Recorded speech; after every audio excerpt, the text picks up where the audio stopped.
The scene opens on a magnificent ducal estate under a clear, bright sky. An ornate carriage drawn by 2 horses is passing through the estate's beautifully decorated main gate. 2 maids chat excitedly, realizing the Duke, the young master, and the new young lady must be in the arriving carriage. One maid confirms the Duke has completed the adoption procedures, meaning the Adrian family has officially welcomed a little daughter. The house servants line up in anticipation, curious about what kind of person the new girl is and whether she will also become an excellent swordswoman. The Duke, a blonde man, greets the staff while holding a small, pink-haired girl. The girl, Rosette Adrian, looks up with wide, innocent eyes. The staff erupts in cheers, doting on the adorable new young lady. The Duke notices Rosette's uneasy expression and asks what's wrong, thinking she looks even younger than the rumor suggested. Rosette lowers her head, her voice trailing off, unable to find the right words to explain how she feels. The Duke explains to his blonde son that the staff's enthusiastic reaction is just because they're so happy to welcome her. His son smiles warmly, adding that he's also happy to finally have a cute little sister. Rosette, now held by the boy, feels a bit flustered, thinking to herself that she's just shocked, as she never expected such a warm welcome. A magnificent flag, bearing the crest of the ducal house of Adrian, flutters in the sky. The narrator explains that the Adrian family is one of the Empire's most prominent families, a renowned house of swordsmanship that has produced knights for generations. The current Duke Adrian is the Empire's only swordmaster, who unfortunately lost his wife early on.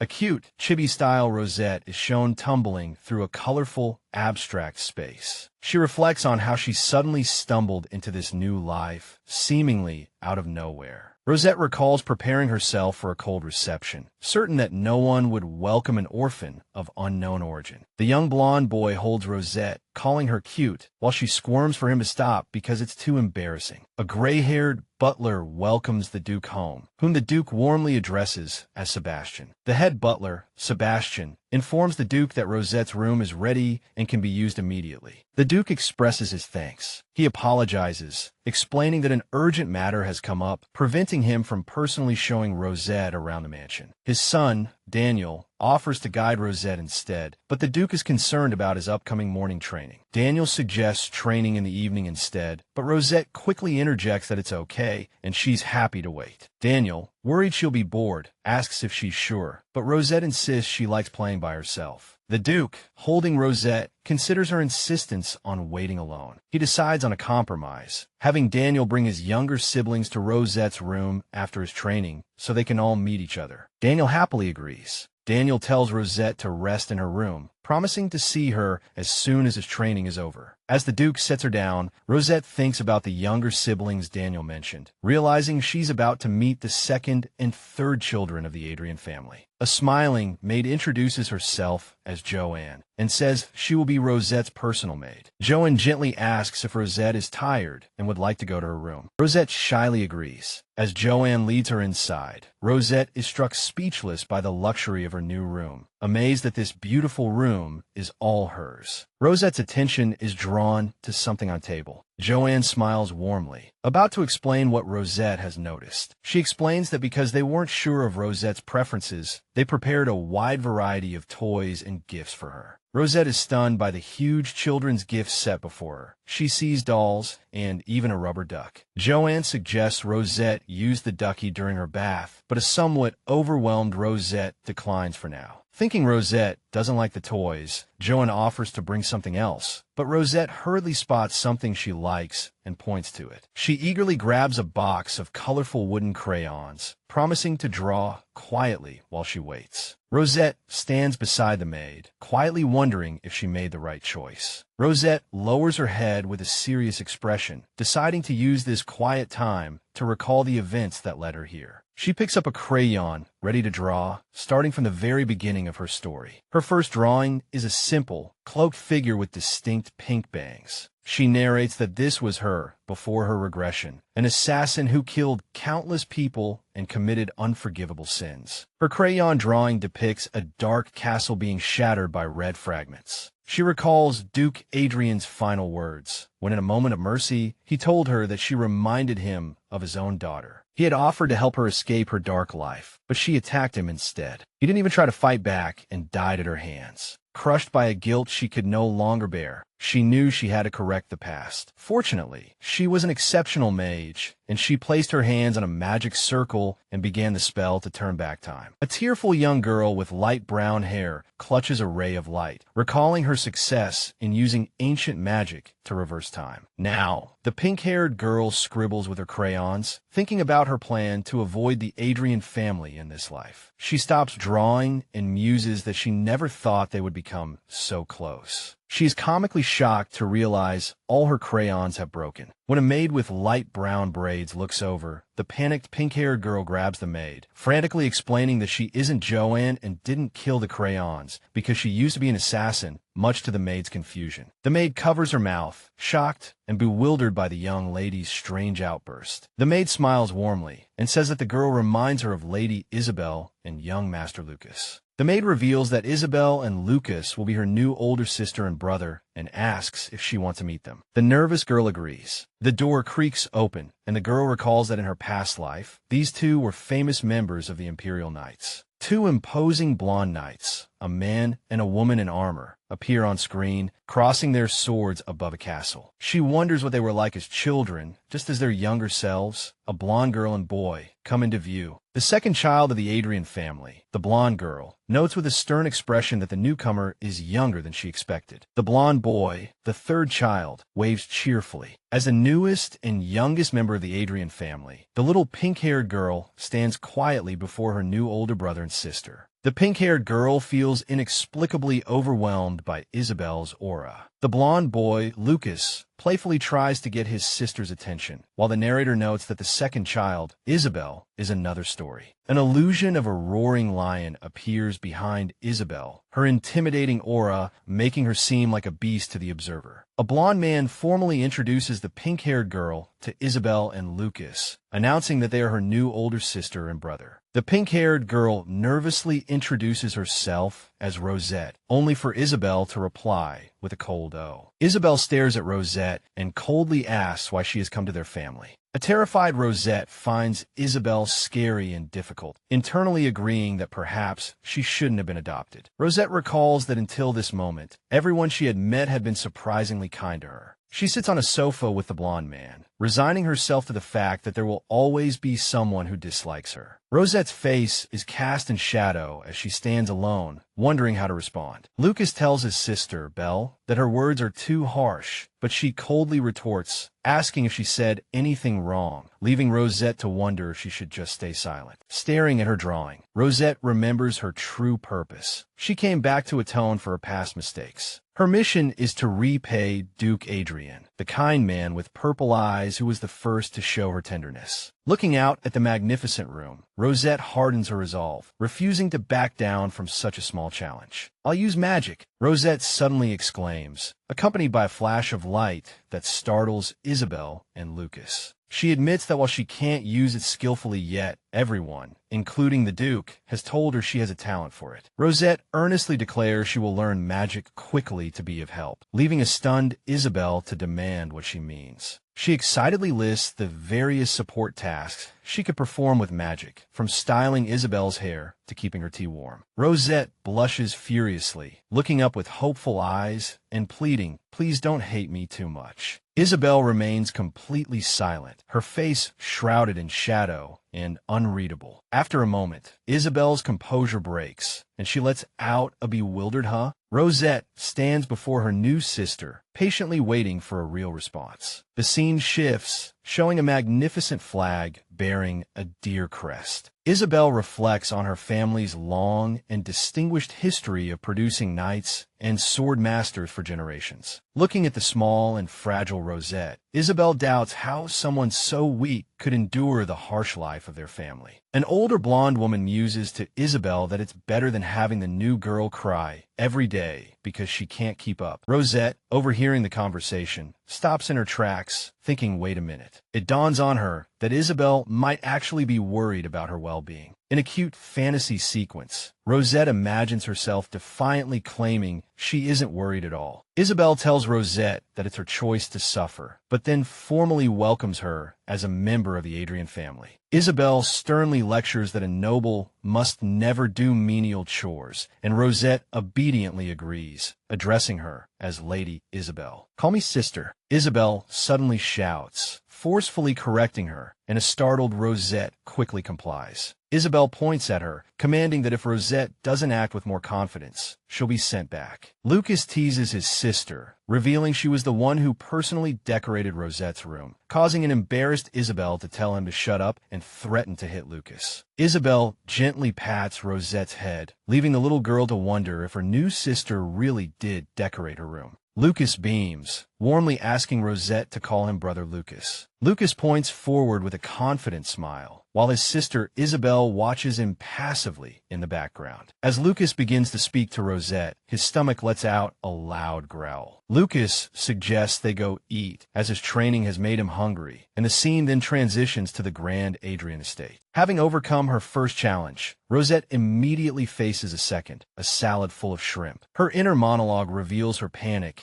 as she sits before the salad, realizing she is allergic to shrimp. The blonde man asks if she has no appetite, while Lucas incorrectly guesses she dislikes vegetables, which Rosette quickly denies. Staring at the shrimp on her fork, Rosette worries that revealing her allergy will just make everyone think she's a picky child. A painful memory surfaces of a red-haired man dismissing her allergy as a mere inconvenience. Isabel chides that she should eat everything, unlike the sweet-toothed Lucas, unwittingly pressuring Rosette to eat the dangerous food. Rosette forces a strange smile, preparing to eat the shrimp despite the danger, trying to hide her inner fear. As a new dish is served, Rosette's arm has developed an itchy rash from the allergic reaction. A concerned voice calls her name, and a startled Rosette looks up with tears in her eyes. The blonde man asks if she doesn't like the dessert, but when she denies it and hides her arm, he notices a scratch and becomes concerned. The man sternly tells Rosette to wait, and she looks up at him in surprise. The man leans in with a worried expression, looking down at a stunned Rosette. Rosette nervously insists she's fine and is about to eat her dessert. The blonde man and Lucas both cry out Rosette's name in alarm as they see the severe rash on her arm. The man holds up her arm, revealing angry red welts, and a horrified Rosette thinks I'm screwed. Looking at the man's grim face, Rosette realizes she's in big trouble. Her heart pounding, Rosette decides her only option is to confess and apologize. Just as she tries to apologize for deceiving him, Rosette suddenly loses consciousness and collapses into the Duke's arms, who cries out her name. Lucas panics, while the Duke identifies it as an allergic reaction and calls for a doctor. Rosette helplessly wonders what to do as she faints. In the moment before her eyes close, Rosette's last thought is that she'll only be scolded more when she wakes up. The scene shifts to a dark exterior shot of the mansion, signaling it is late at night. In a painful memory from her past life, a man scolds her for being useless when she collapses from weakness and illness. The red-haired man angrily complains that her getting sick over a single shrimp has delayed his schedule. In the memory, a young, brown-haired version of her tearfully apologizes to the cruel Marquis. The Marquis grabs her, coldly reminding her not to forget why he adopted her. He grunts angrily and shoves her to the ground, warning her to never make a mistake again. A magic circle on a desk glows as his voice echoes, claiming he will abandon her if she fails to become the greatest mage. He orders her to succeed in the final plan, startling her into sitting up straight at her study desk. The Marquis instructs her to learn time reversal magic in case of her inevitable failure. She begins to ask if success will earn his affection, but stops when a blonde girl excitedly calls out Daddy. The Marquis lovingly greets his daughter, Elijah, chiding her for entering his study while the other girl watches silently from the shadows. As she hears the carriage is ready, she scolds herself for almost asking a foolish question. She sadly wonders if he would finally acknowledge her if she succeeded in the plan. She recalls her tragic past, thinking she had found a family only to be bound by a curse that forced her to obey her master's every command. Killing became routine, and though it earned her resentment, the Marquis cruelly called it a good sign.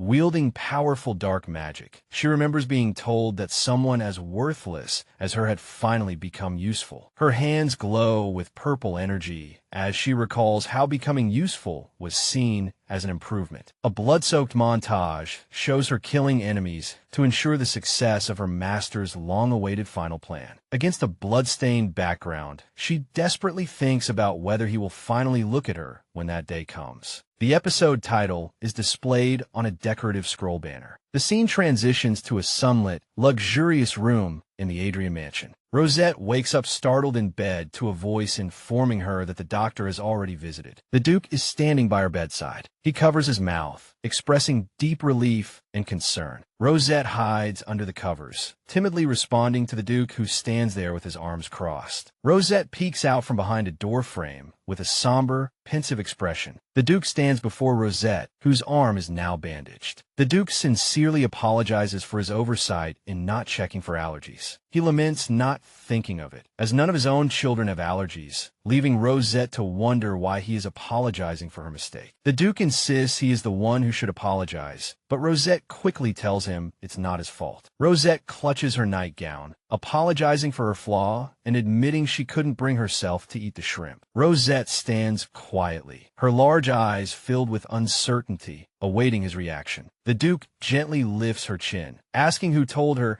she had to endure eating something that would harm her. He leans in with a concerned look, demanding to know who said she was flawed and scolded her for it. Rosette wrings her hands nervously, struggling for an answer, thinking that she's just an orphan who shouldn't cause trouble. With tears welling in her eyes, she begins to stammer out an explanation for her actions. She tearfully explains she thought being a picky eater was bad, but the Duke kneels before her, gently calling her name. Rosette, in a sudden, warm gesture, he pulls the small girl into a comforting embrace. He holds her tightly, softly explaining that not being able to eat something is different from choosing not to, and that she should never force herself. When Rosette explains that she was always scolded, the Duke firmly promises she won't be from now on. Rosette, tucked safely in his arms, whispers her agreement. Wow. Overwhelmed by his unexpected gentleness, she finally breaks down, sobbing uncontrollably. He gently pats her back, reassuring her that it's okay to be a picky eater and that she never has to eat food she dislikes. He asks if there's anything else she dislikes, and she timidly admits to not liking carrots. He now kneels by her bedside, listening as she promises to eat everything else. He strokes her hair with a warm, gentle smile, promising to have the chef remove shrimp and carrots from her meals. As he continues to pat her head, Rosette looks up, her face filled with gratitude and relief. Noticing the scratch on her arm might leave a scar, the Duke decides it's time to introduce her to someone. Rosette, confused by his words, asks with her bandaged arm if she's going to meet her teacher. The Duke summons a man named Sebastian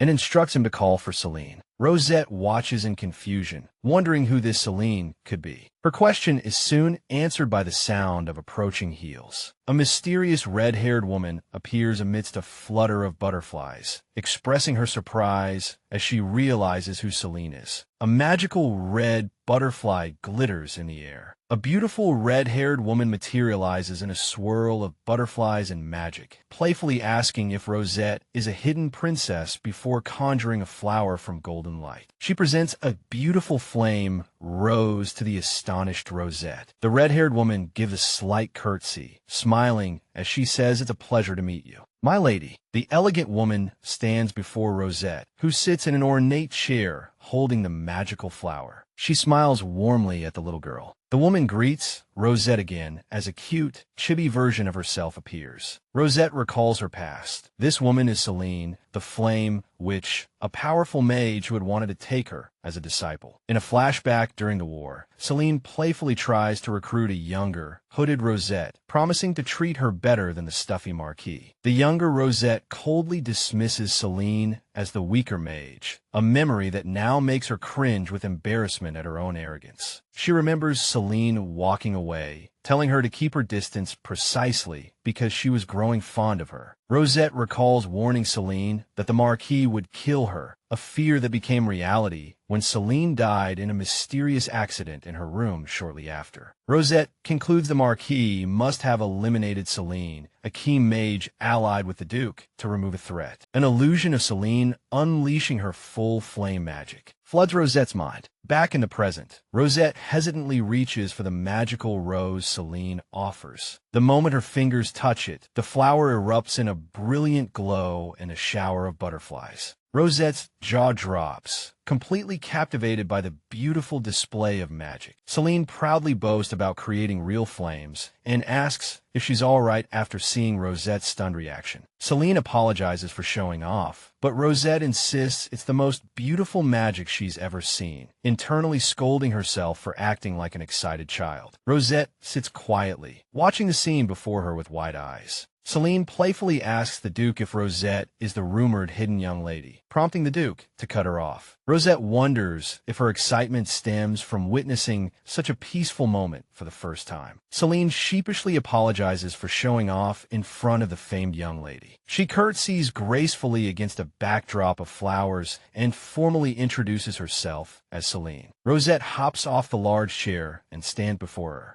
Rosette addresses her as Big Sis, leaving the red-haired woman completely stunned. Oh, giddy with excitement, Celine turns to the Duke, exclaiming that Rosette called her sister, while Rosette panics internally, realizing she subconsciously used the familiar term from her past life. Celine gleefully declares she is now Rosette's sister and will teach her magic, but the Duke tells her to check Rosette's injury first. Alarmed at the news of an injury, Celine worries about who would harm such a cute child, while Rosette internally concludes she must have scratched herself while itching. Celine takes Rosette's bandaged hand, warning that the scratch could leave a scar if not careful. A brilliant golden light envelopes Rosette's arm as Celine casts a spell. Rosette thinks that such a minor injury doesn't warrant the use of magic. Celine holds up the now-healed arm, asking Rosette if healing magic isn't amazing, while the Duke muses that he should have known about this sooner, which Rosette thinks makes sense. Celine is shocked by Rosette's flat reaction, asking if she's seen healing magic before, which startles the little girl. A flustered Rosette asks to change the subject, but the Duke calmly presses her, asking why she's being evasive. In a brief flashback, the Duke kneels before Rosette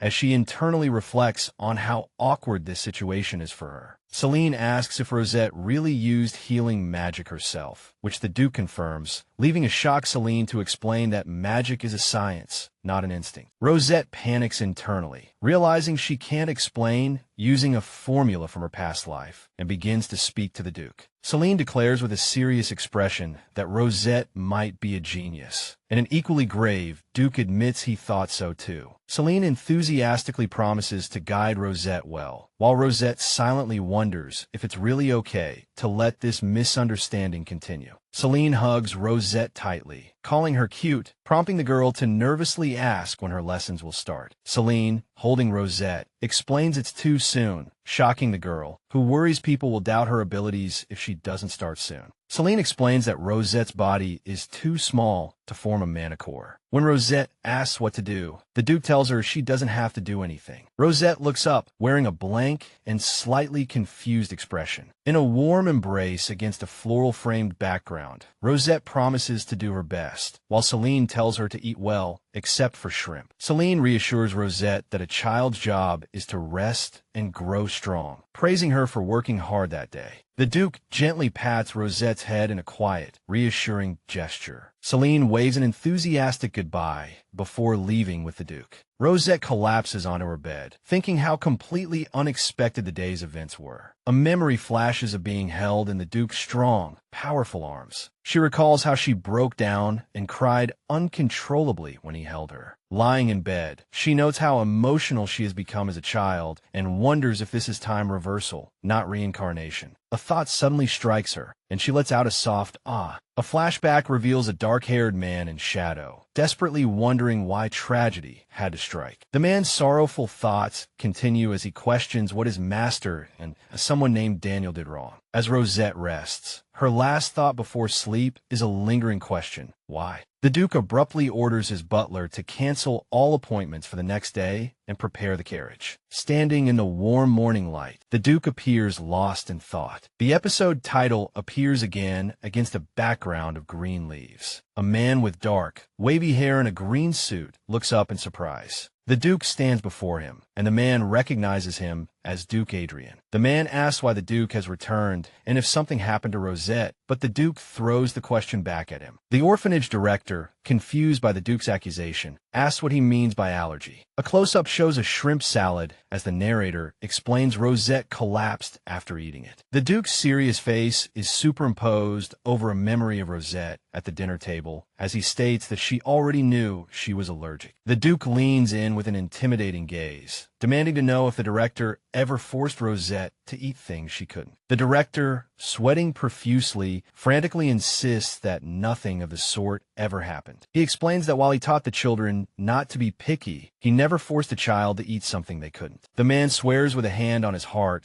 that he did nothing to harm the child, and the Duke concludes he is telling the truth. In a flashback, a very young Rosette reaches for an adult as the director explains she was left at the orphanage at birth and wasn't there for long. The Duke apologizes for his baseless suspicion, admitting he was simply worried about the child. The director speculates that Rosette probably ate the shrimp to make a good impression on the Duke, then offers his own apology. The director expressed his regret for not being able to help more, lamenting that such a kind and quiet child had been caught up in a terrible incident. When the director thanked him, Duke smiled and clarified that Rosette was the one who had resolved the entire situation. In a dark future, Rosette sits alone in a prison cell as text reveals she has been sentenced to death for harming Duke and his son. Surrounded by a fiery red aura, Rosette unleashes a powerful surge of magic. The narration explains that before her death, she cast an ancient time reversal spell. After casting the spell, she opens her eyes to find she has been reborn. As a small child, she recalls that she is now in the orphanage where she lived before being adopted by Marchioness Dallas. Rosette's teary eyes widen as she realizes with immense relief that her time reversal spell was a success. A small but determined, she clenches her fist victoriously. Looking out the window, Rosette feels fortunate to have returned before her heart was cursed, but worries about the weakness of her small, young body. She clasps her hands together, troubled that in her current state, she can't do anything for the Adrian family. A deep self-doubt fills her as she wonders if it would be better to just stay out of it this time. She recognizes her as a child she knew at the orphanage, but struggles to recall her name. A name suddenly comes to mind, and she drops to her knees in shock, wondering if it could be Jane. Looking out the window, she remembers Jane was the older sister she admired most at the orphanage. A warm memory shows Jane patiently reading to her, a kind soul who cared for her without asking for anything in return. The memory takes a dark turn as a horrified Rosette remembers that Jane died at this very age. An image of a body lying in a dark,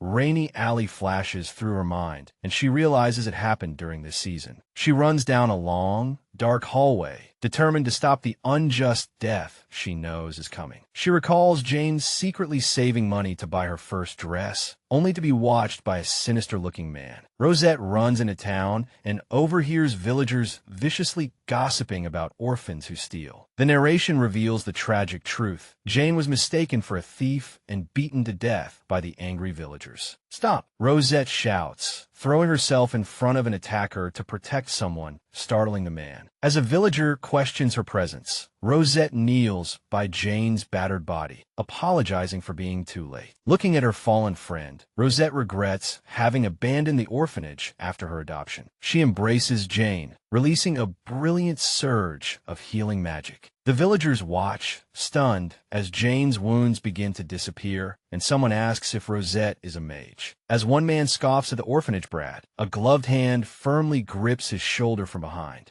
A nobleman scolds the villagers, telling them that adults should protect children, not take their anger out on them. Rosette, holding the recovering Jane, looks up and wonders if this mysterious protector is a noble. A flash of confusion crosses her face as she tries to figure out who he is. Looking at the tall figure standing before her, she can only wonder why he is here. The person is revealed to be Duke Adrian, and Rosette is shocked by his unexpected appearance. Duke asks if she is all right, but all she can think is that this never happened in her past life. He kneels before her and kindly extends a hand, promising to help, his voice echoing with the pledge to help her escape this terrible place. As Rosette remains silent, Duke gently asks, "Child?" Duke watches with concern as a choked word escapes her lips. Overwhelmed with emotion, Rosette breaks down crying, repeating her apologies, while Duke kneels nearby as Rosette clings to Jane, sobbing out her sorries. As the scene sweeps over rooftops at sunset, a voice lets out a cry of disbelief. Duke Adrian carries the unconscious Jane, while a small, somber-looking Rosette follows by his side. The orphanage director rushes out to greet them, overcome with gratitude for Duke Adrian's help. Duke gently coaxes the frightened Rosette, whom he calls Rose, out from behind his leg. When the director offers to take the children, Duke thoughtfully decides to look after them himself. As the director leads Rosette away, Duke watches them leave with a serious and determined expression. Later, a happy Rosette embraces the fully recovered Jane, cheerfully calling her sister. Jane leans in and asks if the rumors are true that Rosette saved her. Tightly hugged by a grateful Jane, Rosette humbly insists she did nothing and is just glad she could save her this time. Jane notices Rosette doesn't look well and asks if she stayed up all night worrying. Rosette admits she was afraid the healing spell had gone wrong. She thinks back to her unexpected encounter with the Duke, realizing it led to her current predicament. Jane excitedly brings up Duke Adrian's decision to adopt her, but a flustered Rosette shouts, "That's the problem," she explains, saying the Duke just felt drawn to her and decided to adopt her on the spot. Rosette adds that the director's wife revealed her ability to use magic, a revelation that shocked the director. Rosette firmly tells Jane she isn't going, but Jane is confused, insisting the Duke's home is a wonderful opportunity. Surrounded by swirling purple energy, Rosette questions how she could possibly live with the Adrian family after hurting them so deeply in her past life. The brown-haired woman calls out Rose's name, and a distraught Rosette turns away, refusing to talk about it anymore. As the woman pleads for her to wait, Rosette quickly pushes the door open to leave. She gasps, finding the blonde-haired boy standing just outside, looking as surprised as she is. The boy stumbles back, apologizing and shyly admitting he was eavesdropping out of curiosity. He lowers his head with a hint of a blush, then composes himself and asks Rosette with a shy yet sincere smile why she doesn't want to join their family. Rosette is at a loss, thinking how first the Duke and now Daniel are pressing her for an answer. Outside, Daniel's younger brother explains to his sister that he rushed over because their father mentioned they might be getting a new sibling. Daniel gently asks Rosette if he's making her uncomfortable, and she quietly says no. Daniel sits on the floor to be at her eye level and asks for her answer, his directness surprising Rosette. She sadly lowers her head and asks if he hates her, pointing out that since he already has siblings, there's no reason to welcome her. A confused Daniel tilts his head, then breaks into a brilliant smile, saying he actually thinks it's a great idea. He cheerfully asks how having a pretty little sister like her could be a bad thing, a compliment that leaves Rosette stunned. He assures her that his younger siblings, Isabel and Lucas, will love her too, and Rosette stammers his name, Daniel. Comparing his bright, cheerful energy to that of a happy puppy, Rosette finds herself blushing. Her thoughts darken as she remembers the gloomy Daniel from her past life, a man who walked with a cane after a terrible carriage accident. She remembers he could no longer wield a sword, and people whispered that he would never be a proper heir. Although the ducal house thoroughly investigated the accident, the culprit was never found. As Daniel calls her name, Rosette is struck by a terrible thought. Even without her there to cause the accident, will Daniel lose his leg again? She clenches her fist, reminding herself that she turned back time to atone and help the Adrian family. Her intense thoughts are interrupted when Daniel suddenly grabs her shoulders, asking with concern if she's all right. He panics, shouting that her body is burning up, while Rosette stands before him, flushed from high fever. Her vision blurs as she begins to lose consciousness. Falling forward, A magical explanation appears. Casting a spell beyond one's limits results in a severe illness that can only be cured over time or through the intervention of a skilled mage. An ethereal image shows a figure gently holding a sleeping child, symbolizing magical healing. Rosette lies sick in bed, wondering why her magic hasn't stabilized yet, having thought it would be easy with her experience. She frowns in pain, realizing her new, young body is much weaker than she anticipated. In a feverish daze, she weakly wonders what's happening. A new sensation penetrates the fever, and she senses something warm and soft nearby. She opens her eyes to see Duke Adrian by her bedside, gently asking if she's awake. Her eyes widen in shock at his sudden appearance, and she silently mouths his name in panic. The Duke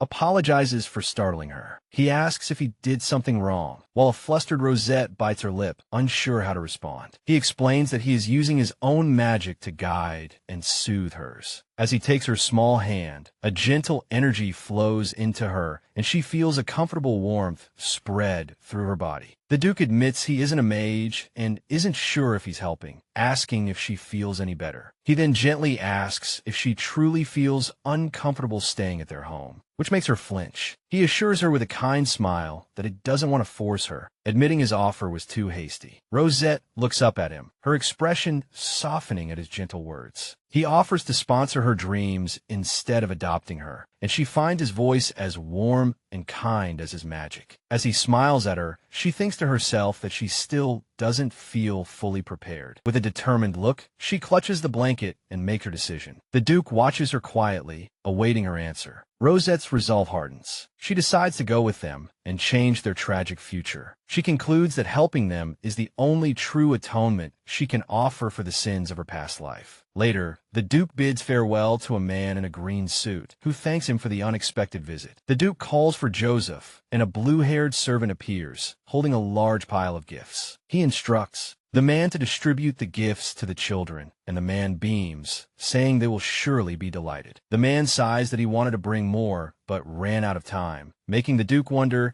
just how much more he could have possibly carried. A man in a green coat balancing a tall stack of gifts tells a blonde man he will be stopping by the Imperial Palace. Duke Adrian, with a faint smile, states his intention to finalize the adoption. The magnificent Imperial Palace is shown in all its splendor. The view lingers on the pristine palace gardens, setting a stately scene. Inside a lavish and sunlit hall in the palace, a blonde aide-de-camp stands guard. The aide expresses his surprise, asking why Duke Adrian has come in person to submit the adoption papers. A banner introduces the serious-looking, dark-haired man before them as Emperor Richard Earnhardt. The emperor notes the trend of nobles adopting for charity, but the Duke firmly insists. This is not a whim. A brief, painful memory shows a young Rosette crying uncontrollably. The Duke explains that Rosette is magically gifted and can already use healing magic, recalling the scene of her embracing Jane. The Emperor expresses his surprise, remarking on the appearance of a child with such exceptional talent. When the Emperor suggests a royal engagement, the Duke decisively dismisses the idea, stating it's too soon. The Emperor jokingly brings up the Duke's cold reputation, noting he is only gentle with his 3 children and his student. He points out that the Duke has now unexpectedly brought another child into his life, at which point the back of a silver-haired boy is shown. A small, innocent-looking Rosette stands quietly in a simple blue dress. The Emperor, seated at his ornate desk, agrees to receive the papers personally, which the Duke gratefully accepts. Just as the Emperor muses that royal marriages are all arranged early, a voice cries out in protest, and the doors are thrown open. A young, silver-haired boy stands resolutely before the Duke. The Duke looks up in surprise as the boy, with tears in his eyes, anxiously asks about his Grace's condition. Overwhelmed with emotion, the silver-haired boy begins to cry. The narration reveals the boy was born to Princess Ophelia of the famed magical kingdom of Ivan and the current emperor. He is identified as the sole legitimate heir to the Unhart Empire. His prodigious talent for swordsmanship is mentioned, as he is taught personally by Duke Adrian. Having inherited his mother's abilities, he is also a brilliant magic user and scholar. However, despite his many accolades and talents, it seems only the Emperor is displeased with him. The young prince buries his face in the Duke's chest, hugging him desperately. TSK. A voice asks what's going on as the Duke and the boy stand together. The Emperor harshly rebukes the prince for his disrespectful behavior. The Emperor frowns, questioning his son's etiquette, his displeasure evident. The Duke notes internally that despite the boy's age, he is yet to be officially named crown prince, a testament to the Emperor's disdain. The Duke pats the boy's back, thinking that the prince is the only one who can inherit the position. The Emperor angrily demands to know what the servants are doing, and they apologize, explaining the prince insisted on seeing the Duke. The boy clings to his teacher, expressing relief at seeing him safe, but the Duke is confused by his words. The prince, still clinging tightly, anxiously asks if someone named Daniel is all right. The Duke hugs the boy back, assuring him they are both fine and noting his unusual agitation. The Emperor demands to know if the prince will continue to act like a spoiled child, and the boy apologizes, explaining he had a nightmare. He clarifies that his actions were prompted by the nightmare, but the Emperor scoffs at him for making a fuss. The Duke gently reassures the prince, suggesting he dreamed that he and Daniel were hurt, and reminds him that dreams are often the opposite of reality. Duke Adrian looks down at the prince with a gentle, reassuring gaze. A vivid memory flashes by of Rosette sobbing her heart out while being held. The prince, having calmed down, asks what the Duke is doing at the palace. He is stunned by the Duke's answer about filing for adoption. The prince questions the adoption into the Adrian family, prompting the Duke to ask if something is wrong. Though the boy claims it's just sudden, the Emperor muses thoughtfully that a child has captured the Duke's heart. A purple-haired nobleman considers the possibility of a female mage duchess joining the Adrian family. The prince asks the Duke why he is adopting Rosette instead of just sponsoring her, and the Duke admits he desperately wants to keep her by his side. The Duke smiles fondly, describing Rosette as a lovely child, and asks the prince to be good to her when they meet. The prince's expression darkens, and he reluctantly agrees, saying he must obey his teacher's request. His face turns cold and resentful. The scene shifts to a peaceful sunset over the castle walls. Three curious, blonde-haired children peek out from behind a pillar, watching with wide eyes. The maid, Joanne, smiles warmly at the sleeping Rosette, putting a finger to her lips to signal for quiet in the hallway. The three Adrian siblings are in an adorable human totem pole. Daniel wants to share snacks. Isabel notes that little kids sleep a lot, and Lucas is already dozing off at the bottom. Joanne suggests they let Rosette sleep for the day, and Daniel agrees. But a disappointed Lucas complains that now they have nothing fun to do. As Rosette turns in her sleep, Isabel scolds Lucas for slacking off on his studies, which he defensively denies. Rosette, flushed and beaded with sweat, is trapped in a feverish nightmare. Her dream returns to a painful memory of a cruel man calling a little girl a pest before she is roughly thrown to the ground. In a nightmare, another blonde-haired girl looks down on her with a sinister smile, scornfully questioning if the pathetic child is really her sister. Rosette curls into a ball, her thoughts revealing that even after turning back time, she can't escape the nightmares of the Dallas Marquise. She wakes up in terror, a question racing through her mind. Why did you do it? Her thoughts drift back to her prison cell in her past life, where she had heard a voice and wondered what crime she, her teacher, and Daniel had committed in the dark cell. She struggles to recall the voice that kept asking her why she did it. A memory flashes, revealing the person who came to her cell and cried for her just before she turned back time. The memory sharpens, showing a handsome, silver-haired young man with tears on his face, identified as Prince Joshua Earnhardt. She is certain it was Crown Prince Joshua Earnhardt who came to her cell and shed tears. In the memory, the crying prince pleads with her to say something before she is taken away. He asks her what those two did wrong and why they had to die. Back in the present, Rosette remembers being unable to offer any response to the crown prince's tears. She admits that seeing someone so powerful cry like a helpless child made her feel a shameless sense of kinship. It was after he left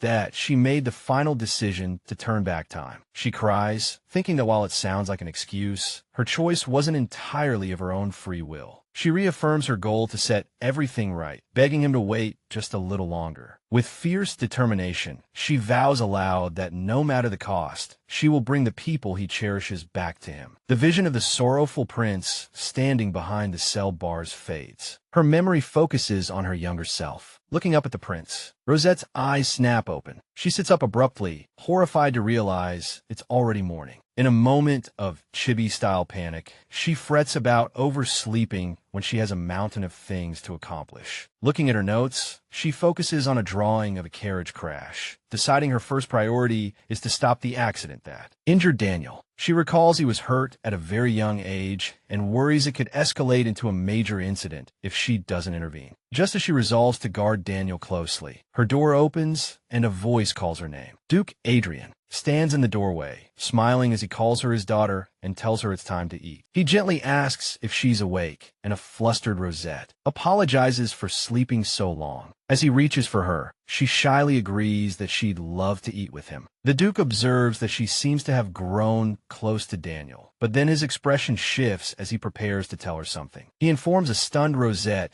that Daniel has already gone to the Imperial Palace. Her imagination runs wild, conjuring an image of a demonic carriage knocking Daniel off a cliff. Well, that escalated quickly. The Duke clarifies that the Crown Prince summoned Daniel to see his old friend. But Rosette remains in a state of shock. No, she panics, realizing Daniel left because of Joshua and wondering if her dream is making her overreact. As the memory of the crying prince resurfaces, she sighs, unsure of what to think, while a small, confused Daniel appears in her thoughts. Meanwhile, at the Imperial Palace, a servant informs the Crown Prince that he heard he had a nightmare. Prince Joshua strikes a dramatic pose, arms outstretched, with a brilliant smile on his face. Daniel watches as Prince Joshua sits primly, insisting on a physical checkup and telling him to turn around, despite Daniel's protests. Joshua scrutinizes Daniel, who insists he's perfectly healthy and doesn't understand the prince's concern. A slightly unsettled Daniel tells the prince he's acting a bit strange today. Prince Joshua admits that besides the checkup, he summoned him for another reason. He asks Daniel if the rumors about his father adopting a daughter are true, which Daniel happily confirms. Daniel proudly describes Rosette as their cute, shy, and charming little sister. The prince immediately asks when he can meet her, but Daniel explains she's still too shy to meet strangers. Daniel estimates it will be at least half a year before her official debut, which makes a stunned Joshua question why it will take so long. Joshua argues for an exception, but Daniel cheerfully turns him down, leaving the prince speechless. A blonde man in a green coat tries to take his leave, but a pouting, silver-haired boy thinks he's just running away from a losing argument. The silver-haired boy remains silent, while the blonde man promises to visit again. The blonde man smiles, agreeing to the boy's silent command. As a carriage rumbles down a path, a voice warns that even well-made carriages can have accidents and advises an inspection before riding. The silver-haired boy looks thoughtful, recalling his own words. Now, outside the carriage, the blonde man is puzzled by the boy's very serious expression. A small, pink-haired girl runs toward him in tears, calling for Lord Daniel and asking if he returned safely. Daniel blushes in surprise, recognizing Rosette. He asks if she came to greet him, but she angrily rushes past him to the carriage. Rosette frantically inspects the carriage for any problems while a confused Daniel looks on, as a maid scolds her for running off. Phew. The maid sighs in relief that there's nothing wrong with the carriage. Rosette looks up with concern to ask about the carriage, explaining she heard about a recent accident. She earnestly asks her brother to be careful when riding in carriages for a while. With a bright smile, she suggests it would be even better if he didn't go out at all. A flashback to the silver-haired prince's ominous warning about a carriage accident. Looking at Daniel, Rosette wonders what the prince could have meant by that. Seeing Daniel seem to agree to go out less, Rosette breathes a sigh of relief, deciding she must now stay by his side at all times to protect him. Daniel announces that for the time being, he will focus solely on his sword training at home. Rosette freezes in shock, realizing her plan is ruined. A concerned Daniel asks if he said something wrong. She despairs, thinking that if Daniel is at the training grounds all day, she won't be able to protect him from sudden incident. With a worried expression, she wonders if there's a way to keep her plan from derailing. She begins to mutter a new idea, catching the attention of Daniel and the maid. Her eyes sparkle with a sudden idea. A title card appears, announcing Rosette's perfect plan. A cute, cartoonish illustration shows her mission to save Daniel, who was originally supposed to be injured in a carriage accident. She recalls piecing together clues from her past life, realizing an explosion caused the accident and suspecting foul play. The Adrian family was never able to find the culprit, but as the former adopted daughter of the Marquis of Dallas, Rosette has a guess. Recalling the Marquis's hatred for the Duke, she identifies him as the most likely suspect to attack that damned Adrian kid. She concludes there's likely a spy from the Marquis planted within the Adrian estate, waiting for a chance to harm Daniel. But with Daniel spending so much time at the training grounds, she frets that it's hard to stay with him. She imagines herself as a tiny knight, noting with dismay that the current Daniel looks much stronger than her. The little knight version of Rosette looks sadly at her comically oversized sword. Back in reality, she continues to mutter her idea as Daniel and the maid look on. I want to receive sword training, too, she declares, planning to follow him to the training grounds. The maid and Daniel are surprised and amused by her sudden declaration. The maid recalls that the young master also began his training at that age, while Rosette is confident in her revised perfect plan. Daniel considers asking his father, believing it should be fine as long as she doesn't overexert herself. He turns to Rosette and gently warns her that since she's not used to it, a sword will be too heavy for her at first. She obediently agrees, standing before him and the maid. She smiles to herself confidently, remembering she had already learned basic swordsmanship in her past life. Late that night, withered flowers on her nightstand reflect her growing anxiety. She sits up in bed, her expression troubled yet determined. She realizes her plan might not be so easy after all. The chapter's title card is shown. The scene transitions to the view outside her window. A new day begins. Rosette sits on her bed, closing her eyes to concentrate, telling herself to pull it together and focus on the flow of her magic. She tries to gather the energy in her lower abdomen, her face a mask of concentration. She trembles with effort, her focus intense, and her face flushed.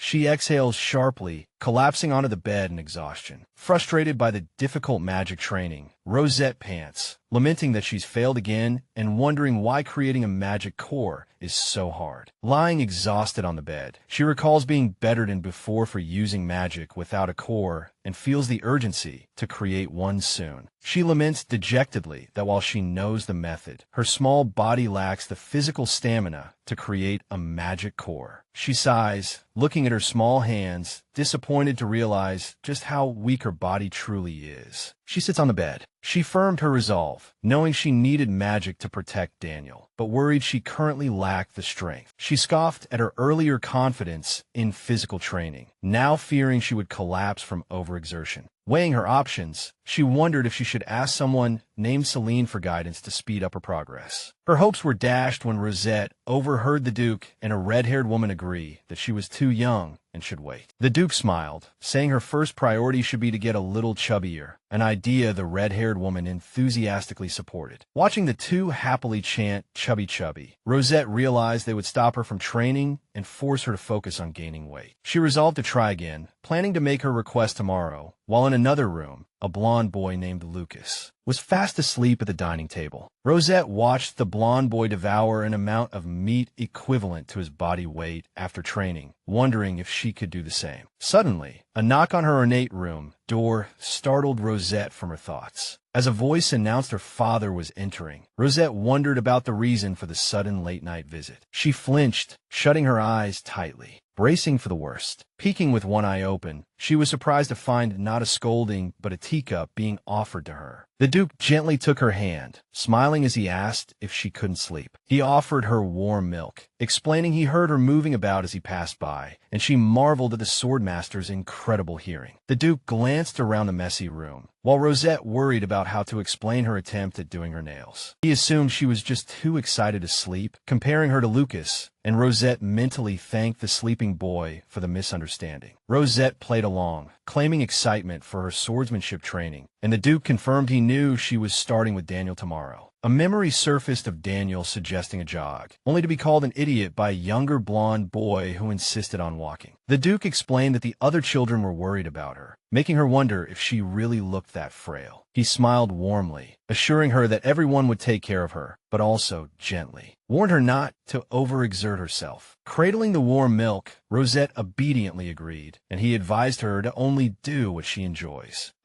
The Duke suddenly remembered the original reason for his visit, startling Rosette, who had been expecting him to show her something. She took a sip of milk, looking up at him with wide, curious eyes. Her confusion turned to shock when she noticed the paper in his hand and realized its significance. The Duke held out the document, and, as the word adoption came to Rosette's mind, she desperately hoped he wouldn't expect her to be able to read. She nervously pretended not to understand, and the Duke smiled, agreeing it would indeed be difficult for her. He officially presented her with the adoption papers, and she thought with a mix of relief and certainty, "I knew it." As the papers were delivered, a voice confirmed the official adoption process was finally complete. In the quiet room, Rosette and the Duke sat side by side on her bed, both embarking on a new chapter. She gazed into the distance, internally processing her new identity, Rosette Adrian. In a somber memory, she reflected that while this wasn't in her plans, she had escaped her past as Rosette Dallas. She shook her head, chiding herself for being too sentimental. Rosette thanked him and promised to do better, but he kindly told her there was no need, that she was perfect just as she was. He encouraged her to throw tantrums for things she wanted and even fight with her siblings. As she savored his words, thinking about how wonderful her new family was, her eyes filled with tears. She admitted to herself that even before her rebirth, she had never acted like a child. The Duke explained that was why he was telling her this, and he declared they were now a real family, to which she quietly agreed. He then mentioned hearing that the children at the orphanage used to call her Rose. He asked for permission to use her nickname. Surprised, Rosette quickly stammered that he could. The Duke broke into a genuinely happy smile, thanking her for allowing him this small intimacy. Moved by his simple joy, she listened as he suggested she should also call him by a more familiar term. She froze, questioning if she could address the Duke so informally, but he explained that formal titles were too distant for family. Rosette recalled how she had to address her former guardian as Marquis and was now unsure what to say. Sitting across from Duke Adrian in the Grand Room, she tentatively thought the word father. The blonde Duke turned with a gentle smile, asking if she wanted to try a different name. Flustered, Rosette remembered the terms her siblings used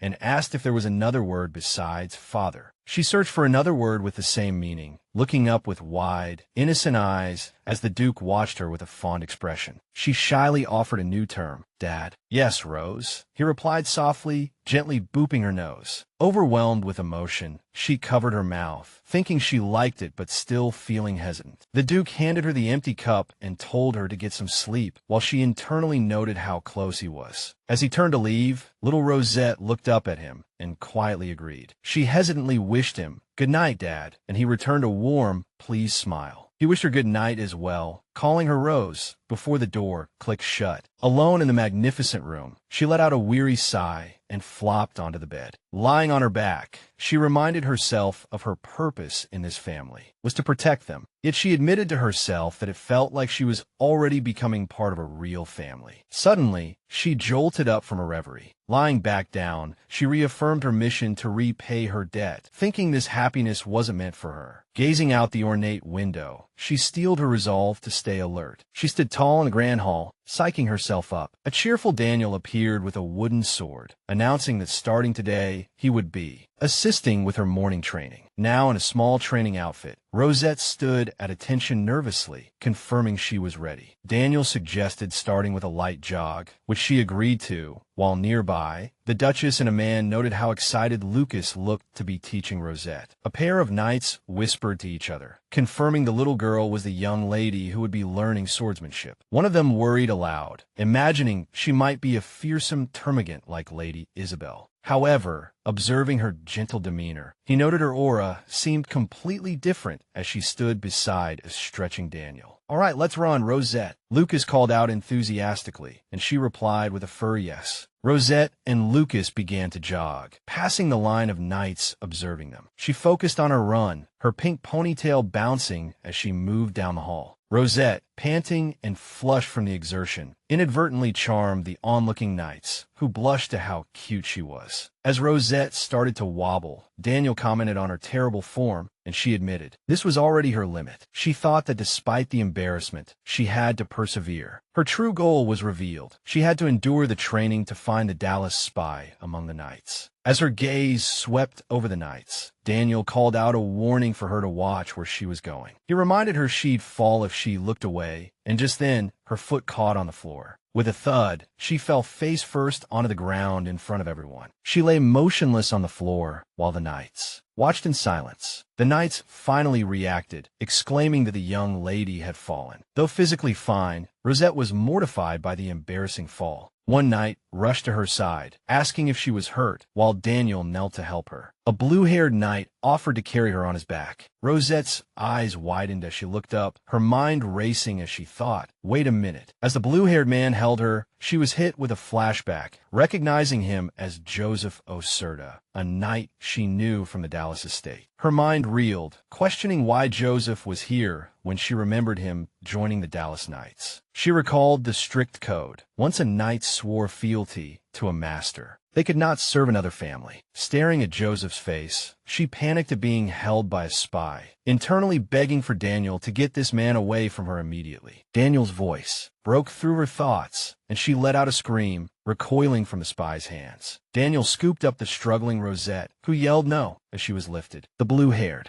knight offered to take the young lady, but Daniel refused, saying Rosette was just shy. Rosette buried her face in Daniel's shoulder, thinking to herself that she wasn't actually hurt. While being carried, she realized that in a way, she had already accomplished her mission for coming to the training grounds. She peeked over Daniel's shoulder at the knights, plotting to find a natural way to expose the spy. She'd briefly considered using a truth spell to expose him. However, she realized the spell was too high level for her current body and would raise too many questions about her abilities and why she specifically targeted Joseph. She also remembered that magic that forcibly controlled minds placed a heavy burden on the target. She sighed in frustration, abandoning the idea. A blonde girl and Daniel approached Rosette, and the girl asked if she was okay, but Rosette claimed she just tripped. Back in her bedroom, the blonde girl observed that Rosette's face wasn't even red from the fall, while Daniel asked why she had such a troubled expression. The blonde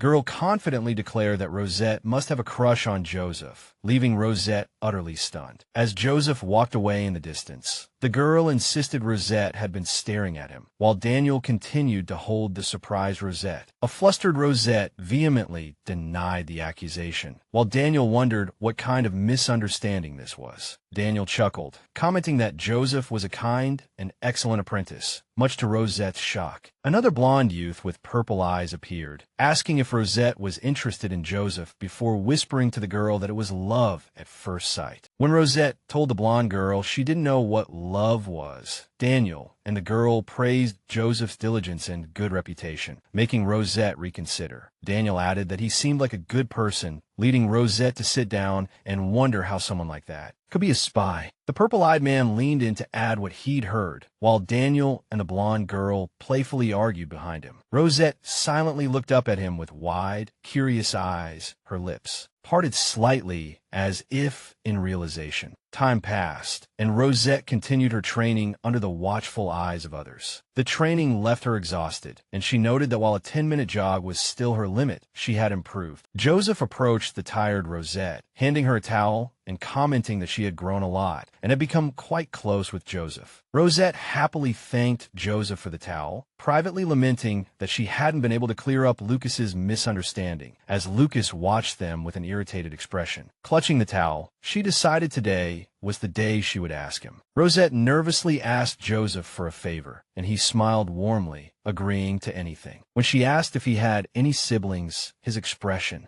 instantly shifted to one of grave concern. Rosette noted the immediate change in his expression as she explained she wanted to make friends her own age, and Joseph hesitated to answer. He had just begun to say his siblings were her age when he was interrupted by a call of my lady. A group of other knights suddenly surrounded them, eagerly offering to introduce their own younger siblings. startling Rosette. Faced with their various suggestions, including a brother 10 years her senior, Rosette stammered, unsure how to respond. A knight with a goatee apologized to her for the commotion. He explained that Joseph's siblings had been unwell, which was why he was so reserved on the topic. The knight asked for her understanding, mentioning that Joseph was very worried about his family. Rosette promised to be more careful, and the knight thanked her for her consideration. Clutching the towel tightly, she grimly suspected the Marquis was holding Joseph's family hostage. She remembered the Marquis of Dallas's cruel tactic of taking family members as hostages, an image of him doing so flashing in her mind. Realizing that Joseph was a good person protected by his peers, she felt helpless, knowing she currently lacked the power to save him. She gripped the towel with new resolve, deciding she had to create a mana core today. With a hopeful flush, Rosette announced her intention to summon an ally to help her. A flashback showed Joseph's pained expression as a hand gripped his shoulder. The source of his coercion was revealed, a small, ornate vial containing a glowing purple liquid. That evening, a voice from the doorway told Rosette it was time for bed. A maid named Joan gently tucked her in, warning her to sleep early so she could grow tall, and Rosette obediently agreed. Joan smiled, commenting that Rosette was very mature, but that it was okay to be more mischievous. As Joan left, Rosette hugged her rabbit doll and happily wished her good night. The door clicked shut, and Rosette waved with a bright, happy smile. The moment she was alone, Rosette threw off her blanket, her innocent facade vanishing as she resolved